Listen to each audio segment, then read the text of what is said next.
दोस्तों, क्या हाल है? ठीक हो? खुश हो? राजधानी की कहानी शुरू करने पे जुलते पे इस्लामाबाद के नाल थोकूँ हाल हवीला भी लेने खबर भी लेने अज सवेर सवेर नाल दूसरे चंगिया खबर हैं। एक माठी खबर भी है वह त्रीए खबर जोड़िया हैं चार जोड़िया अज मीडिया के उत्ते हैडलाइनस का हिस्सा हैं वो मैं तुहाडे नाल साझा करना। सब तो पहले चंगी खबर जी है वो ये है जो वर्ल्ड बैंक पाकिस्तान को 20 अरब डॉलर का प्रोग्राम देसी तो ये इनकी मंजूरी जड़ा है दे दी गई है। 10 साल कंट्री पार्टनरशिप फ्रेमवर्क की मंजूरी जड़ा है 24 विचों 19 डायरैक्टर जड़े हैं उन्होंने दी है। उन्होंने पाकिस्तान के हक वोट दिते। हुकूमती जराए के मुताबिक वजीर आजम शहबाज शरीफ ते army chief general Syed Asim Munir की कोशिशां हैं जड़ा रंग गिद्दियां हैं। आर्मी बैंक तकरीबन 15 अरब डॉलर इंटरनेशनल डिवेलपमेंट एसोसीएशन के जरिए देसी ते बाकी रकम international bank for reconstruction and development के तहत देसी। ये खबर है। इनके हवाले नाल एक भी खबर भी जुड़ी हुई खबर है उदी वो एक साफी ने लिखी है कि ये दरअसल 20 अरब डॉलर का नहीं बल 40 अरब डॉलर का प्रोग्राम है। 4 अरब डॉलर हर साल पाकिस्तान को दिते हुए सन मुख्तलिफ डिवेलपमेंट प्रोजेक्ट की मद जिंदे पाकिस्तान की मुआशी तरक्की, पाकिस्तान का सेहत का प्रोग्राम, पाकिस्तान का तालीम का प्रोग्राम, तवानाई का प्रोग्राम, बहुत सारे प्रोग्रामों के जोड़ा है ये रकम खर्च थी सी मुख्तलिफ मनसूबों के। आलमी बैंक ने इनकी मंजूरी दी है 10 साल प्रोग्राम की। एक चंगी खबर है तो एक दूजी जड़ी चंगी खबर आखूँ वो ये जो मुल्क भर वास्ते बिजली सस्ती थीवन का इम्कान पैदा थी गए। 14 IPPs नाल जेडे मुआहदे हैं उन्होंने नज़रसानी की मंजूरी दी है। कल थीवन वाले विफाकी काबीना इजलास दे विच विफाकी काबीना ने मंजूरी दी है। इनके तहत जोड़ा है 14 IPPs जोड़े हैं इंडिपेंडेंट पावर प्लांट जोड़े बिजली बने उन्हें नाल जोड़े मुआहदे हैं उन्होंने उत्ते नज़रसानी थी सी जिसके नतीजे दे विच बिजली सस्ती थीवन का इम्कान है।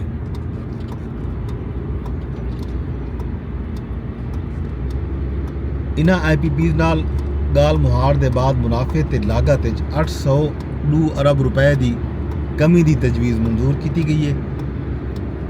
IPPs नाल पिछले सालों के विच इजाफी मुनाफे की मद नज़रसानी शुदा जोड़े मुआहदे हैं उन्होंने नाल सार्फिन को 1 खरब 40 अरब रुपए का फायदा थी सी। शहबाज शरीफ आके जो मुआहदे नाल बिजली की कीमत कम थी सी, कौमी खजाने की भी बचत थी सी ते गर्दिशी कर्जा जड़ा है जड़ा सब तो ज़्यादा आते सर्कुलर डेट जो वो भी ख़त्म थी होने का इम्कान है, बल्कि ख़त्म थी वैसी ये दावा किए वज़ीर आज़म शहबाज शरीफ ने। हम दे दे हैं कि ये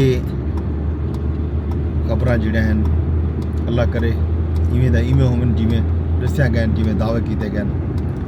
तो जी हुण थोड़ी जी माठी खबर जब जी मैं आदा पिया वो ये कल तो पेट्रोल जोड़ा है 3 रुपए 53 पैसे तो डीजल 3 रुपए 66 पैसे फी लीटर जोड़ा है महंगा थी बनने का इम्कान है। क्यों जो आज 15 तारीख थी गई है तो हर 15 नी के बाद पेट्रोलियम मसनूआत की जी कीमत हैं उन्हें का तयन किया वेंदे। पिछले महीने भी पेट्रोल महंगा थिया, डीजल महंगा थिया 15 नी पहले, तो हुण भी बला महंगा थी होने का इम्कान है। ये जड़ा है खबर आई तो हुण आने जनाब इमरान खान साहब PTI ते हुकूमत के दरमियान मुज़ाकरात के हवाले नाल गाली जेडे चलते पे खबर चलदियां पैन।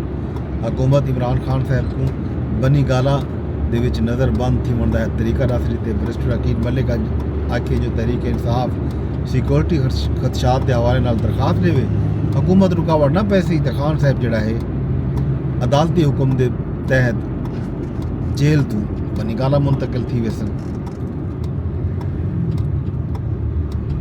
ते इहदे जवाब दे विच फैसल बावड़ा ने आखे जो मैं ये मशवरा देसां कि अदालती हुक्म के बावजूद खान साहब बनीगाला दे विच मुंतकिल ना थी वन। PTI कोर कमेटी को आखसां कि बनीगाला दे विच खान साहब की जान को खतरा है। ते नाल जिहड़ा है वफाकी वजीर कानून जिहड़े आज़म नज़ीर तारड़ हैं उन्होंने ये दावा किए जो तहरीक इंसाफ एग्जीक्यूटिव ऑर्डर के जरिए कैद अफराद की रिहाई का मुतालबा किए ते मुल्क का आइन ते कानून ई गाल की इजाज़त नहीं देता। अदालती तरीकाकार मौजूद है ये वो अपनावन अदालतें वंजन। 190 मिलियन पाउंड केस जड़ा है वो भी shut open and shut case है ते जाहिर है इंदे विच अदालत जो भी फैसला करे सी फैसला मनना पॉसिबल है फरीकें को बल्कि सारे को। चेयरमैन PTI बैरिस्टर गौहर आखे जो बानी PTI इमरान खान बू टोक लफ्ज़ आख दिते जो असा कोई डील नहीं चाहते। जमहूरियत सियासी इस्तेहकाम किते मुज़ाकरात दा कामयाब थीवन जरूरी है। इमरान खान जेल तो बाहर आसन तो मुल्क इस्तेहकाम आसी। 190 मिलियन पाउंड केस के फैसले का मुज़ाकरात नाल कोई ताल्लुक कोई नहीं। जेड़ा फैसला भी है वो 17 जनवरी को आ बनना चाहिए हर हाल दे विच।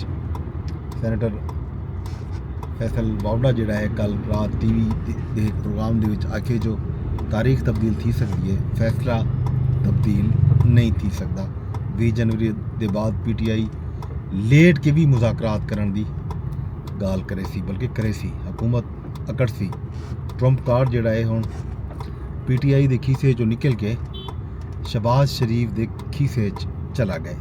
ये दावा किए सैनेटर फैसल बावड़ा ने ते वज़ीर दिफा ख्वाजा आसिफ ने बयान दिते जो बानी PTI इमरान खान काबिल भरोसा शख्स कोई नहीं। मुज़ाकरात इस्टैबलिशमेंट का कोई किरदार कोई नहीं। सारे जरिए इस्टैबलिशमेंट नाल गाल करने कोई सदाकत कोई नहीं। PTI वाले जो समझना चाहते समझन वधे। उन्होंने ये गाल भी की है कि अगर PTI ये चाहती है कि जुडिशल कमीशन बनाया वजे तो जुडिशल कमीशन जड़ा है वो तहकीकात करे 2014 के धरने तो वो धरने क्यों थे कैं कराए किमें थे। ये गाल भी अज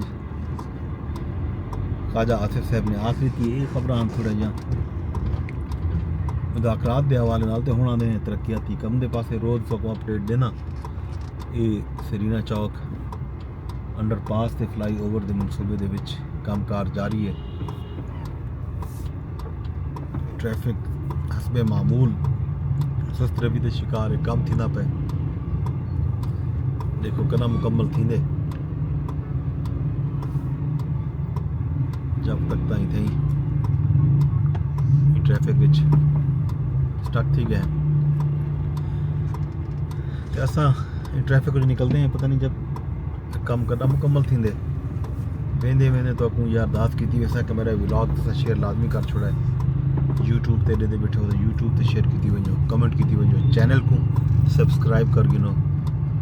अगर फेसबुक ते ॾे पे हो तो फेसबुक ते भी कमेंट का ऑप्शन भी है लाइक का ऑप्शन भी है ते शेयर का ऑप्शन भी मौजूद है। तुम अपनी प्रोफाइल ते शेयर कर सकते हो अपने पेज ते शेयर कर सकते हो। अगर कोई तुसा पेज बनाया है अगर तुसा कोई ग्रुप ज्वाइन किया हो तो ग्रुप दे विच भी शेयर थी सकते।